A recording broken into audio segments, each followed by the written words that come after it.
নিচস্থ গ্রহ 1 নভেম্বর পর্যন্ত ফলাফল দিচ্ছে, তারপরে ফলাফলটা পাল্টাবে।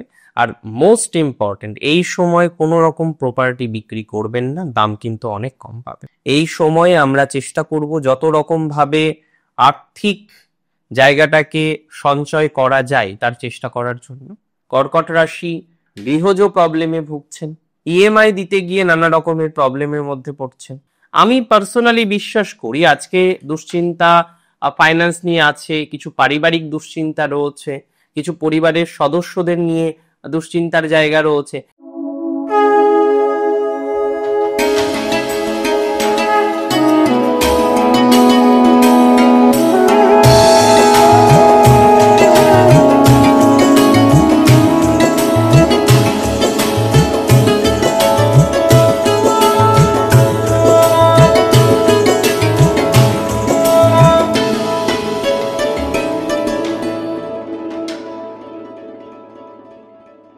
নমস্কার, জয় শ্রী গণেশ। স্বাগতম, আপনাদের প্রত্যেককে জানাই স্বাগতম আজকের বিশেষ পর্বের অনুষ্ঠানে। আজকে আলোচনা করব কর্কট রাশির জাতক জাতিকাদের নিয়ে, এবং একটি অত্যন্ত গুরুত্বপূর্ণ ইভেন্ট নিয়ে আমরা আজকে চর্চা করব। মূলত একত্রে নিচস্থ হচ্ছে 2 গ্রহ, একত্রে দুর্বল হচ্ছে 2 গ্রহ। কি কি গ্রহ? অবশ্যই রবি এবং শুক্র। দেখুন, প্ল্যানেট উচ্চস্থ হবে, প্ল্যানেট নিচস্থ হবে, এটি খুব স্বাভাবিক ঘটনা, খুব কমন একটি ঘটনা। তার ইম্প্যাক্ট আমাদের জীবনে আসবে, এটিও যে একান্তই অস্বাভাবিক তাও কিন্তু নয়। কারণ প্ল্যানেট নিচস্থ হলে বা তুঙ্গ হলে তার কিছু ফলাফল আমাদের জীবনচক্রকে প্রভাবিত করে, এবং এটি স্বাভাবিক একটি ঘটনার মধ্যেই পড়ে। এটি নিয়ে নিশ্চিতভাবেই কোনো ডাউট থাকতে পারে না, বা এটি নিয়ে নিশ্চিতভাবেই কোনো ডাউট থাকার কথা নয়। কিন্তু প্রশ্ন হলো, যখন একই সাথে 2টি গ্রহ বা ততোধিক গ্রহ নিচস্থ হন, তুঙ্গস্থ হন, তার ইম্প্যাক্ট কিন্তু প্রচুরভাবে আমাদের জীবন চক্রে আসতে পারে, বা বেটার টু সে, তার বিভিন্ন ধরনের ইম্প্যাক্ট আমাদের জীবন চক্রে কিন্তু প্রভাব বিস্তার করে। কর্কট রাশির ক্ষেত্রে অত্যন্ত গুরুত্বপূর্ণ গ্রহ হচ্ছে রবি, কেন রবি তাদের ধনপতি গ্রহ। আর ধনপতি গ্রহ অবস্থান করবে কর্কট রাশির জাতক জাতিকাদের ক্ষেত্রে, তাদের চতুর্থভাবে কিন্তু দুর্বল হয়। আবার আমরা দেখব কর্কটের চতুর্থ পতি সেও দুর্বল থাকবে। আর কর্কটের জীবন এই চতুর্থ ভাবের মধ্যে অনেকটাই কিন্তু আটকে থাকে। সে তার বাড়ি, তার ঘর, তার পরিবার, তার পরিজন ছাড়া কোনোভাবেই থাকতে পারে না। কর্কটকে আপনি লক্ষ টাকা দিন, আর আরেকদিকে অপশন দিন তার বাড়ির মানুষরা ভালো থাকবে, কর্কট লক্ষ টাকার দিকে তাকাবে না। সে বাড়ির মানুষদের ভালো থাকা নিয়েই ব্যস্ত থাকতে পছন্দ করে। এহেন কর্কট রাশি। তাহলে সেই কর্কট রাশির জাতক জাতিকাদের যখন বাড়িতে ইম্প্যাক্ট পড়ছে বা পড়তে চলেছে, সেটা নিশ্চিতভাবে আমাদের কিন্তু ভাবাবে যে কর্কটের বাড়িতে ইম্প্যাক্ট পড়তে চলেছে, কর্কটের বাড়ি রিলেটেড বিষয়ে প্রচুর পরিমাণে ইম্প্যাক্ট আসতে চলেছে, এবং এটির যে সম্ভাবনাটা সেটা কিন্তু প্রচুর পরিমাণে বেশি রয়েছে। আমি মনে করি কর্কট রাশির জাতক জাতিকাদের 2টি গ্রহ, যুগ্ম গ্রহ নিচস্থ হওয়া, যমজ গ্রহ নিচস্থ হওয়া কর্কট রাশির বিভিন্ন ক্ষেত্রে কিন্তু প্রভাব বিস্তার করবে। আর সর্বপ্রথম প্রভাব বিস্তার করবে কর্কটের বাড়িতে। চ্যারিটি বিগিনস ইন হোম, আমরা পড়েছি, আমরা জেনেছি, বাড়ি থেকে শুরু হয়, তাই না? বাড়ি থেকে শুরু করা উচিত। ঠিক তেমনি কর্কটের ক্ষেত্রে তার বাড়িতে যখন একটু ডিস্টারবেন্স হবে, কর্কট খুব শঙ্কিত হতে পারেন। দেখুন, আমি আপনাদের খুব প্র্যাকটিক্যাল কিছু কথা বলি। রবি নিচস্থ হবে 17ই অক্টোবর, 16ই নভেম্বর পর্যন্ত নিচস্থ থাকবে। শুক্র নিচস্থ থাকবে 1 নভেম্বর পর্যন্ত। যুগ্ম সময় যে দুজনাই নিচস্থ, সেটা নিয়ে আমাদের আলোচনা, সেটি হচ্ছে 17ই অক্টোবর থেকে 1 নভেম্বর পর্যন্ত। এই সময়কালটা কিন্তু আমাদেরকে অতিরিক্ত সতর্কতা অবলম্বন করতে হবে। এই সময়ে কর্কট রাশির জাতক জাতিকাদের কিছু প্রবলেম আসার সম্ভাবনা রয়েছে। বিশেষত অর্থভাগ্য সংক্রান্ত বিষয়ে কিছু জটিলতা আসতে পারে। অর্থভাগ্য সংক্রান্ত বিষয়ে কিছু সমস্যা আসার সম্ভাবনা রয়েছে। সুতরাং এই বিষয়ে আমাদেরকে সতর্কতা অবলম্বন করতেই হচ্ছে। সুতরাং এই বিষয়ে যত রকম ভাবে আমরা সতর্কতা অবলম্বন করতে পারি তত রকম ভাবে কিন্তু সতর্কতা অবলম্বন করব। যত রকম ভাবে সতর্কতা অবলম্বন করা যেতে পারে তত রকম ভাবে সতর্কতা অবলম্বন করার চেষ্টা করব। এবং দিন শেষে আমি মনে করি সতর্কতা অবলম্বন করার মাধ্যমে আমরা পজিটিভিটির জায়গাটা তৈরি করতে পারবো।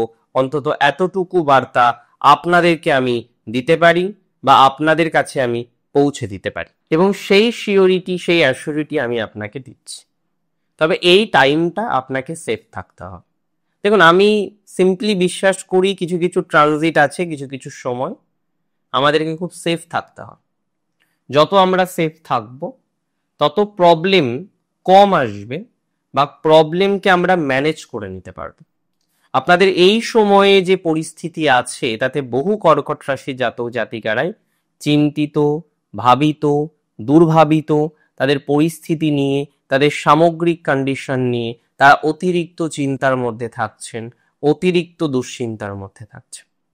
আমি পার্সোনালি বিশ্বাস করি আজকে দুশ্চিন্তা ফাইন্যান্স নিয়ে আছে, কিছু পারিবারিক দুশ্চিন্তা রয়েছে, কিছু পরিবারের সদস্যদের নিয়ে দুশ্চিন্তার জায়গা রয়েছে, কিন্তু এটা 1 নভেম্বরের পরে কিন্তু আপনার অনেকটা রিকভারি দিয়ে দেবে। আজকে যে স্ট্রেসের মধ্যে আপনি আছেন আপনার পরিবার নিয়ে, আজকে যে যন্ত্রণার মধ্যে আপনি আছেন আপনার পরিবার নিয়ে, আজকে যে অশান্তির মধ্যে রয়েছেন আপনি আপনার পরিবার নিয়ে, এই অশান্তির জায়গা থেকে আপনি অনেকটা বেটারমেন্টের দিকে তৈরি করতে পারবেন বা তৈরি করার কম্বিনেশন কিন্তু অন্তত রয়েছে, এতটুকু সিওরিটি লক্ষ্য করতে পারছি।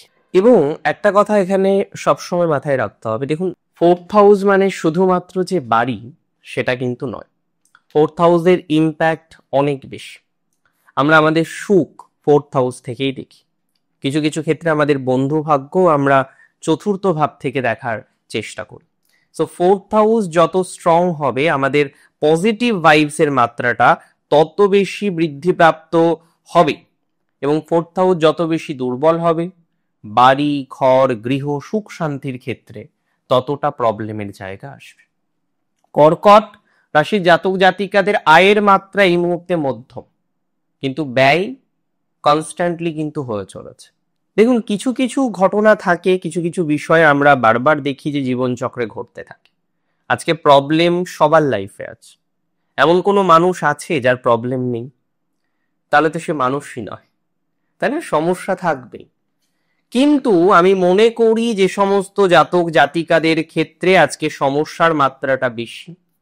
কর্কট রাশি গৃহজ প্রবলেমে ভুগছেন, ইএমআই দিতে গিয়ে নানা রকমের প্রবলেমের মধ্যে পড়ছেন, বারবার পরিকল্পনা করছেন যে না বাড়ির লোনটা এবার শোধ করে দেবেন, কিন্তু কোনো একটা জায়গায় গিয়ে আপনি আপনার বাড়ির লোনটা শোধ করতে পারছেন না। কোনো একটা জায়গায় গিয়ে বারবার পরিকল্পনা থাকা সত্ত্বেও আপনার যে লোনগুলো রয়েছে, আপনার যে ইএমআই গুলো রয়েছে, সেগুলোকে সম্পূর্ণরূপে সমাধানযোগ্য জায়গায় নিয়ে আসতে পারছেন না।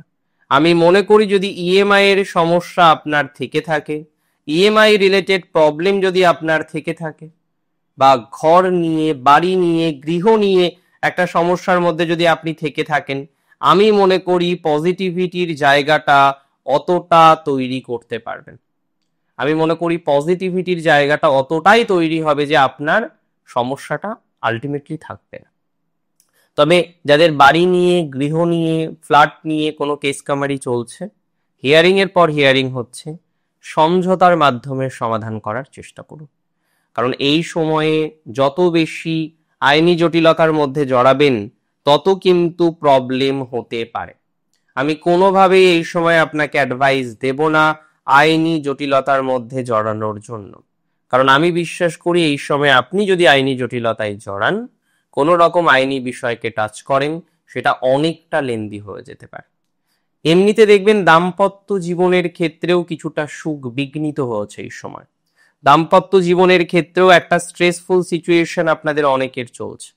বারবার চেষ্টা করেও দাম্পত্য জীবন রিলেটেড প্রবলেম সমাধান করতে পারছেন না আপনি। যে সমস্ত জাতক বা জাতিকারা এত কিছুর পরেও দাম্পত্য জীবনের প্রবলেম সমাধান করতে পারছেন না, দাম্পত্য জীবন নিয়ে একটা স্ট্রেসফুল সিচুয়েশনের মধ্যে যাদের থাকতে হচ্ছে এবং কোনো না কোনোভাবে বারবার আপনি লক্ষ্য করতে পারছেন যে একটা মিসআন্ডারস্ট্যান্ডিং, একটা ভুল বোঝাবুঝির জায়গা কিন্তু তৈরি হয়ে যাচ্ছে, তাদের সত্যি কথা বলতে কি সময় দিতে হবে। প্রবলেম সমাধান করার জন্য সময় দিতে হবে। যত সঠিকভাবে সময় দিতে পারবেন আপনার জন্য ততটাই বেটার। সঠিকভাবে সময় না দিতে পারলে কিছু প্রবলেম কিন্তু আসতে পারে বা আসার সম্ভাবনা আমরা কিন্তু দেখতে পারব। এবং একটা কথা মাথায় রাখুন, কর্কট রাশি জাতক জাতিকাদের এই ট্রানজিট সাময়িক সমস্যা প্রদান করতে পারে, তার ফাইন্যান্সে ইফেক্ট দিতে পারে, তার পরিবার, তার গৃহে বা গৃহজ কোনো ম্যাটারে যথেষ্ট প্রভাব বিস্তার করার সম্ভাবনা আমরা দেখতে পাচ্ছি, যে কারণে আমাদেরকে অনেক বেশি সতর্কতা অবলম্বন করতে হবে। এই সময়ে আমরা চেষ্টা করব যত রকম ভাবে আর্থিক জায়গাটাকে সঞ্চয় করা যায় তার চেষ্টা করার জন্য। আর্থিক সঞ্চয় করার একটা মানসিকতা আপনাকে এই মুহূর্তে রাখতে হবে এবং চেষ্টা করতে হবে যাতে আপনি আর্থিকভাবে কিছু সঞ্চয়কে নিয়ন্ত্রণও করতে পারেন। অতিরিক্ত খরচ, যে কোনো কারণে খরচ এই সময় আপনার করা ঠিক হবে না। খরচের উপরে লাগাম রাখার একটা প্রয়োজনীয়তা এই সময় দেখতে পাচ্ছি। যে কোনো অতিরিক্ত খরচ এই সময় না করাই ভালো। এই সময় গৃহজ কোনো সমস্যা হলে মেনটেন করুন। বন্ধু বান্ধবের সাথে সম্পর্কটা এই সময় ভালো রাখার চেষ্টা করুন। নতুন করে বাড়ির কাজে হাত দেবেন না। আই রিপিট, নতুন করে কোনো রকম বাড়িতে ইনভেস্টমেন্ট এই সময় করা ঠিক হবে না। পরবর্তীকালে বাড়ির ইনভেস্টমেন্ট করা যেতে পারে, সেটা সামহাও হয়তো পজিটিভ ফলাফল দেবে, বাট এখন এই মুহূর্তে দাঁড়িয়ে বাড়ির জন্য ইনভেস্টমেন্ট করাটা আপনার জন্য কিন্তু খুব বুদ্ধিমানের কাজ হবে না, বা খুব যে উচিত হবে সেটা আমি একদমই কিন্তু মনে করি না। সো বুঝে শুনে খরচ করতে হবে, খরচের ক্ষেত্রে লাগাম রাখতে হবে, নিয়ন্ত্রণ রাখার প্রয়োজনীয়তা আছে বলে অন্ততপক্ষে আমি মনে করছি। এবং যাদের আমি একটু আগেও বলছিলাম যে কোর্ট কাছারি, কোনো রকম আইনি জটিলতার সমস্যা চলছে, আইনি জটিলতায় রয়েছেন, একটা স্ট্রেসের মধ্যে রয়েছেন, দেখুন সবাই তো চায় তার স্ট্রেস থেকে বেরোতে, সবাই চায় তার যন্ত্রণা থেকে বেরোতে, তার যন্ত্রণার কাল থেকে বেরোতে। অনেকে পারে, অনেকে পারে না, দ্যাটস টোটালি সেপারেট ইস্যুস। আপনি চাইছেন বেরোনোর জন্য, আমি মনে করি আপনি অনেকটাই হয়তো বেরোতে পারবেন, অনেকটাই সাকসেসফুল হওয়ার সম্ভাবনাটা তৈরি হতে পারে। সো মানসিক চাপটা কম নিয়ে যত রকমভাবে প্রোগ্রেস করতে পারেন তত রকমভাবে প্রোগ্রেস করাটা আপনার দরকার, আপনার জন্য প্রয়োজনীয় বলে আমি অন্ততপক্ষে মনে করছি।